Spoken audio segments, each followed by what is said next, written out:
أول حاجة هنحط معلقة كبيرة من القرنفل أو المسمار. تاني حاجة معلقة كبيرة من الروزماري.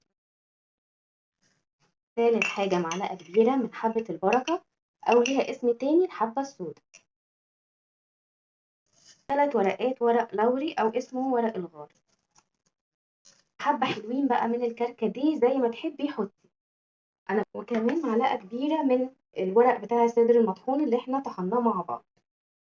وهنحط عليهم حوالي من 2 ل3 كوبايات مية، وهغلي كل الحاجات دي على النار تاخد أول غلوة وأطفي عليها على طول. ده شكلهم أهو، هما كلهم على النار ياخدوا غلوة واحدة بس وهطفي عليهم على طول. خلاص هو كده غلى أول غلوة، هطفي عليه على طول علشان الزيوت الطيارة ما تطيرش. ده ناتج الخلطة اللي احنا عملناها.